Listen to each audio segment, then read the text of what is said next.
Sejak pandemi COVID-19 merebak Maret lalu di Indonesia, pertambahan kasus harian tak kunjung menunjukkan penurunan. Dalam kurun waktu 28 Agustus hingga 7 September, tak kurang dari 7 kali Indonesia mencatatkan rekor pertambahan kasus COVID-19 mencapai 3.000 lebih kasus per harinya.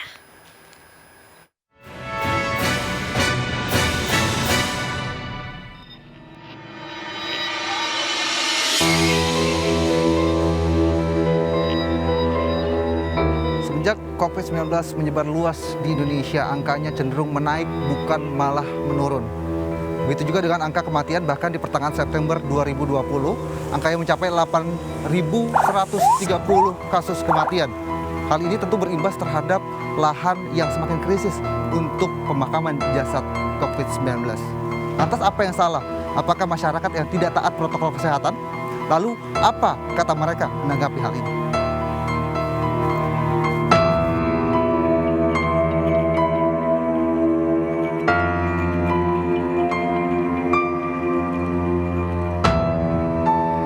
Nah, Pak Adang, begini, setiap harinya kan menggali gitu, Pak. Apa Pak yang dirasakan? Apa memang ada kesulitan begitu, Pak? Cuman kesulitannya ini untuk sekarang angkanya dari awal Agustus itu udah agak naik. Angka kematian dari jenazah COVID-19. Ada berapa, Pak, kira-kira kenaikannya itu, Pak? 37 di akhir Agustus.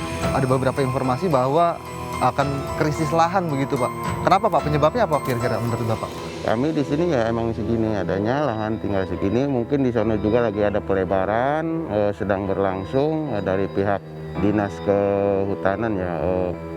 Ini juga kan berbicara protap begitu, Pak. Apa saja sih aturan-aturan dan protokol yang untuk penguburan itu seperti apa, Pak? Untuk protap pemakaman kami di sini kalau emang ambulan jenazah datang, kami bersiap-siap untuk menjalankan tugas memakai APD lengkap khusus untuk yang menurunkan peti ke liang lahat. Untuk keluarga di sini kan udah ada batasnya, sekitar ya 50 meter keluarga nggak boleh turun dulu sebelum tanah uruk rapih lubang boleh, bisa mendoakan 5 orang itu bergantian. Terakhir nih, Pak, banyak masyarakat yang di luar sana banyak yang nggak taat protokol, Pak. Lantas Bapak pesannya apa tuh? Semua yang penggali makam khususnya di TPU Pondok Ranggun berpesan ke semua masyarakat yang harus taati aturan pemerintah, menjaga jarak, mencuci tangan, memakai masker, hanya itu doang yang harus diikutin aturan pemerintah sama masyarakat luas. Kasihan kan kalau keluarga kita terinfeksi virus 19, ya larinya cuma ke sini aja, sama di Tegal Alur.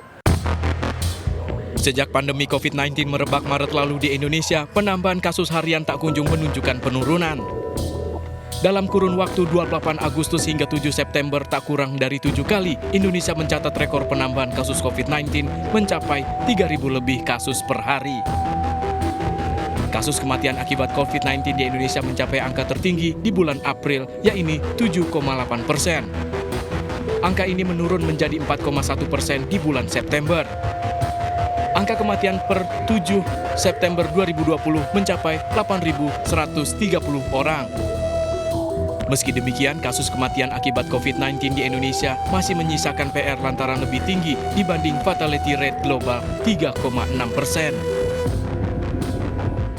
Ibu ini kenapa bisa sampai ke pos gini, Bu?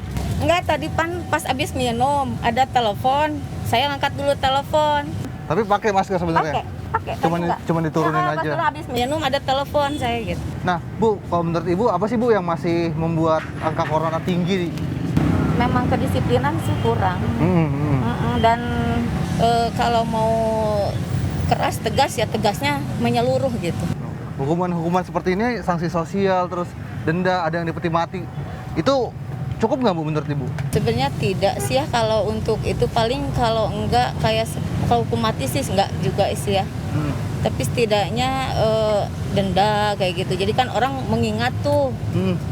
Kondisi saat ini corona nggak berubah. Kalau menurut Mbak Petris seperti apa? Apa yang salah? Menurut saya mungkin dari masyarakat ya kurang aware gitu, maksudnya mungkin karena terlalu lama di rumah, mungkin mereka juga udah bosen, jadinya udah bosan juga dan bikin mereka jadi ya udahlah, jadi kayak berpikir jadi kayak bodo amat gitu loh. Nah lantas kalau Mbak, apa aja nih tindakan yang dilakukan untuk mencegah virus masuk ke diri dan keluarga? Pasti pakai masker pertama, terus sering-sering cuci tangan, pokoknya selalu menjaga lah ya tangan gitu, pakai hand sanitizer.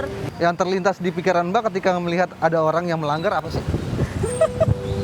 Gregetan ya, gemes gitu. Cuma kalau nggak butuh-butuh banget keluar rumah, sebaiknya ya nggak usah dulu lah, tahan dulu gitu ya. Karena semakin hari semakin banyak gitu kan angka kematian untuk corona ini kayak gitu. Kalau untuk pemerintah sendiri lebih tegas aja sih, maksudnya jangan pelin-pelan, jangan ngasih peraturan tuh jangan kayak dagelan gitu loh, kayak kadang A kadang B nggak jelas kayak gitu sih menurut saya pribadi.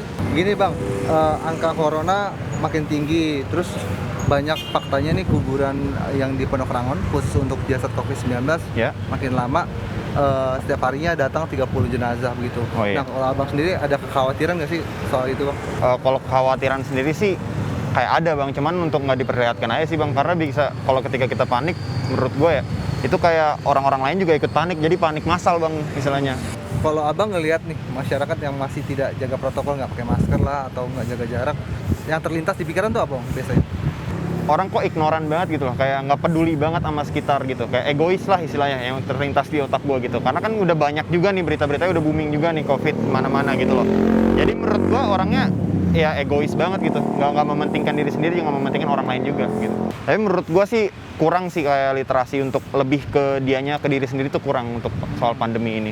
Kalau untuk pemerintah ya dari gue pribadi sih inilah tes untuk swab dan rapid itu lebih diperbanyak nih, gratiskan masyarakat yang nggak mampu kan kasihan, untuk kalau mau rapid mau swab itu kan nggak ada duitnya juga. Dan juga menurut gua rapid test dan swab test ini membantu banget loh kok untuk tahu yang berapa banyak sih yang ada kena di Indonesia gitu loh. Tepat di belakang saya adalah tanah liang lahat di TPU Pondok Rangon yang menjadi saksi bisu keganasan dari COVID-19. Jika masyarakat banyak yang tidak taat protokol kesehatan, bukan tidak mungkin keluarga Anda dan juga kerabat nanti akan terkena imbas dari COVID-19. Demikian Rakyat Bicara kali ini bersama saya Hasbiullah dan juga juru kamera Bayu Lela Muda dan Raga Firdaus. Sampai jumpa pekan depan.